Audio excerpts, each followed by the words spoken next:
I started making this video once already this week and I watched it back and I wasn't entirely happy with how I framed this, so I'm going to try again. This is my second take of this genre of video, I'm going to say. So yeah, take two. Let's see how this one goes. I don't actually hold out much hope of getting this right today because I've already forgotten my headphones. I forgot to apply SPF today. Jesus, you can tell I only had about 3 hours sleep last night at most. So hopefully I'll be able to make at least a couple of coherent points along the way. Anyway, enough blathering, Andy, Jesus. So, yes, this is hard. This is so hard, y'all. I can't remember anything that was this difficult. And I think just to get this whole conversation rolling, one of the things that I find hard is the fact that I feel pressure, although this might just be an internal pressure, but it's pressure nonetheless. I feel a pressure to consistently promote the positive virtues of transitioning. I don't know if this is just an internal kind of battle within myself, and God knows I'm used to those. If I complain, even a little, then it might suggest that I'm dissatisfied with how things are going, and that couldn't be further from the truth. Despite everything that I'm about to say, I would much rather be going through all of those things than enduring what I had to in the before times. This is, despite the difficulties and the complexities and the exhaustion, this is just such a much better life that I lead right now. Now, the first thing that I want to touch on is, and this is something that I did know, I did anticipate before going into this, and it is the fact that I am just the only solitary trans person floating through this world of mine. I mean, okay, I've got, my cousin is trans, but he lives in the UK and I don't. I have trans friends, but most of them live across the Atlantic and I don't. I'm gaining more friends in a more friendly time zone, but they're still not here in Warsaw with me. And that's really tough. It's really hard. It's really isolating and exposing. I mean, just thinking about it from a kind of a position of all of the people that know me, and I know a lot of people through my work. For most of those people, I'm going to be the only trans person that they know or know of. And that's crazy because in my mind's eye, it feels like a lot of the weight of the narratives, like for instance, the recent goings on in the US, and of course, the real irony there is I could be saying that at pretty much any point over the last several months and it would still be a relevant point. Yeah, all of the goings on in the US and in the UK as well. I don't know, maybe people are making that connection. They hear trans person in the news, they see the narrative in the media, and they have no other frame of reference than me.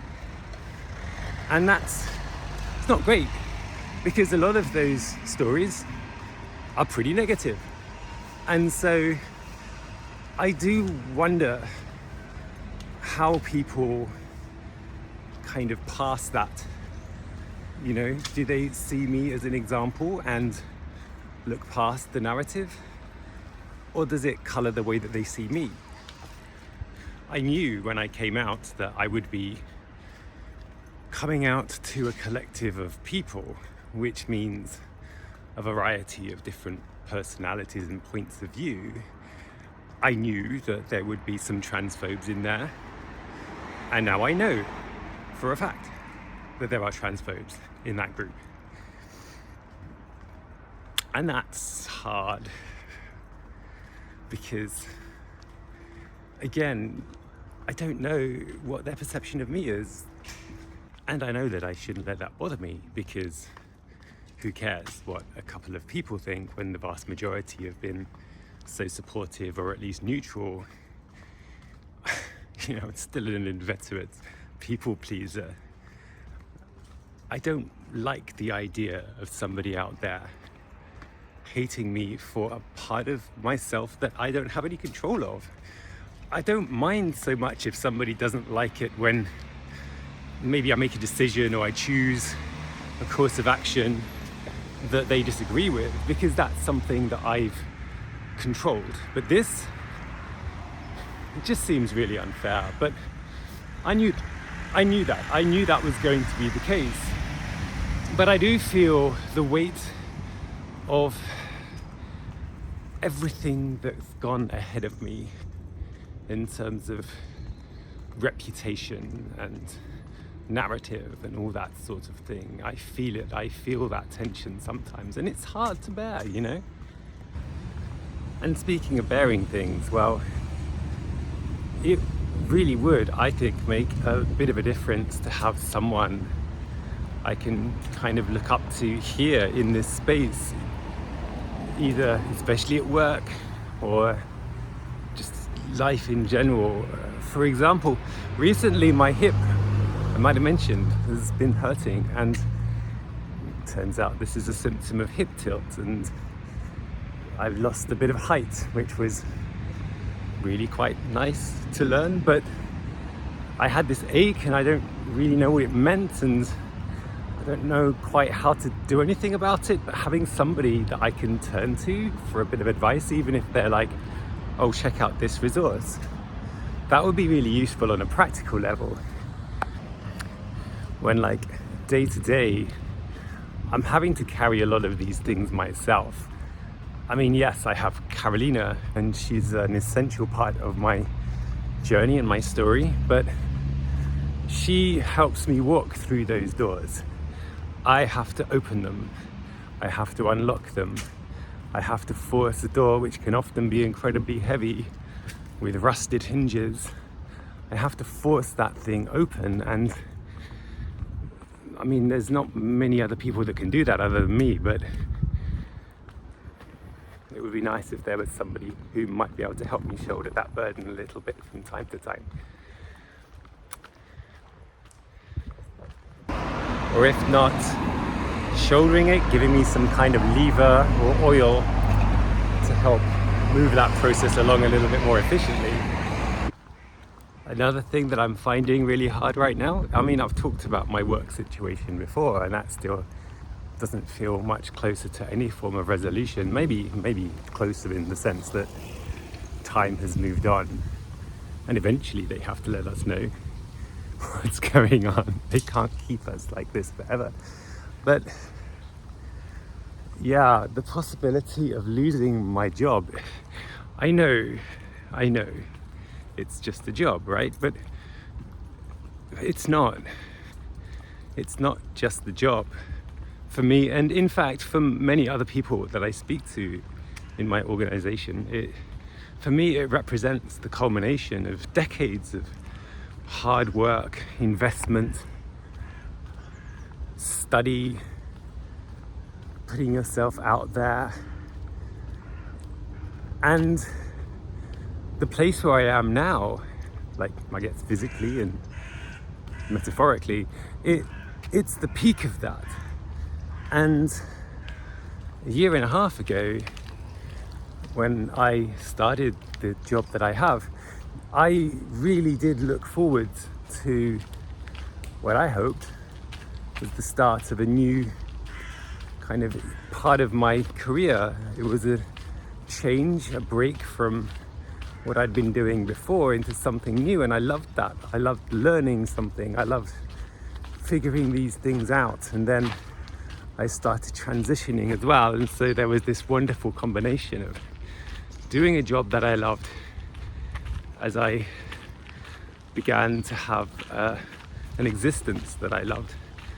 And so beyond that, I'm surrounded, apart from the transphobes that I mentioned earlier, I'm surrounded by people that I absolutely love. They're very much fundamental to my support network.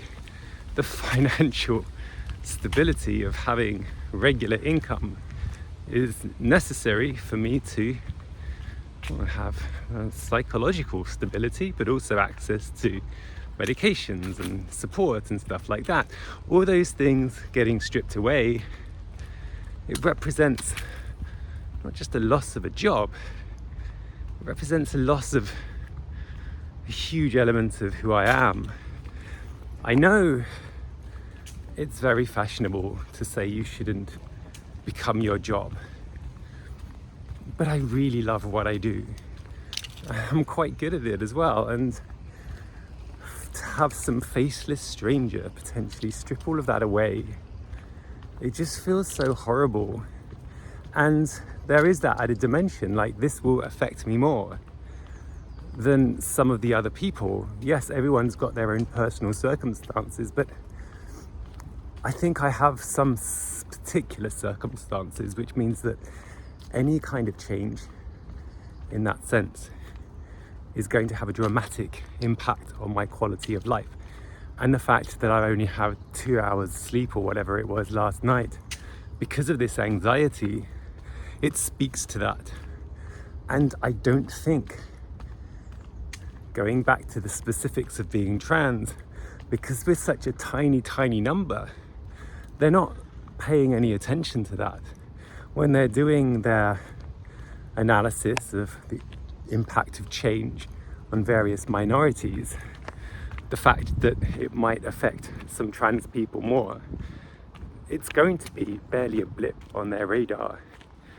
And so it feels very much like I'm just screaming into a void here. And that's another reason why having more faces around me would make me feel more secure, because I would know that it's not just me. They would need to listen, they would need to be aware, and they would need to factor in the changes as they impact us. But it isn't.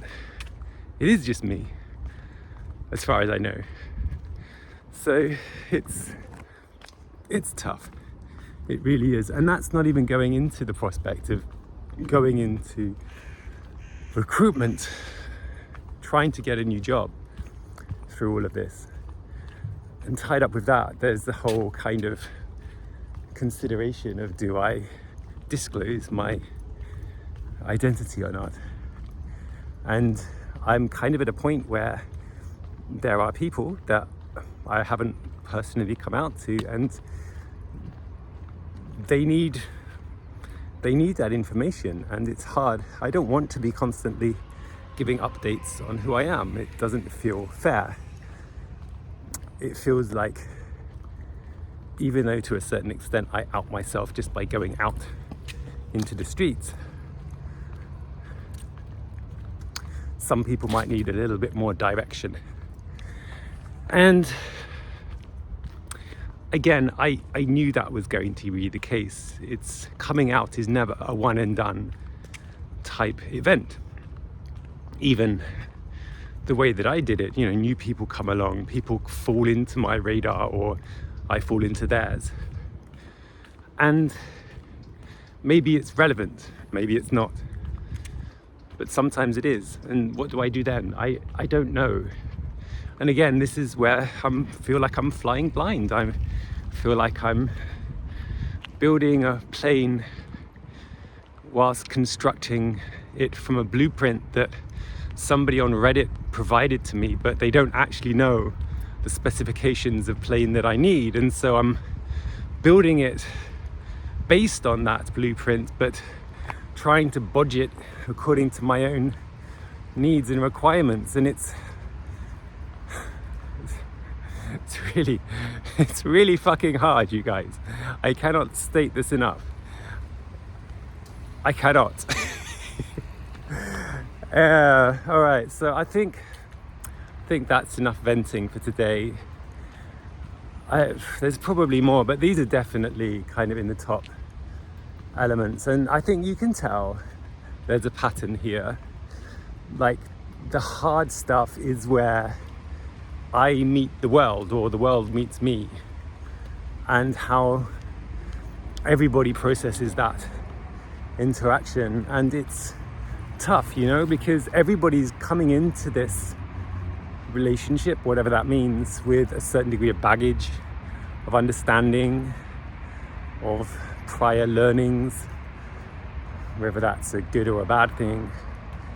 And that goes ahead of me, and that's disappointing, because I would hope that people could take me as they find me. But I know that that's not the case. It's not the case ever with anybody ever. So why would it be any different to me? Anyway, so I just want to finish by assuring you, as I said from the start, I do not think, despite all of these things, that this was a wrong decision. I don't regret a single moment or choice that I've made so far. I am incredibly proud of myself for getting me to this point here today, where I'm out in the world, walking around, being myself. That is something, that is a cause for celebration, if ever I heard one. And it's Friday, I got paid yesterday. Maybe I'll have 2 yoga sessions next week if they don't keep cancelling my goddamn courses.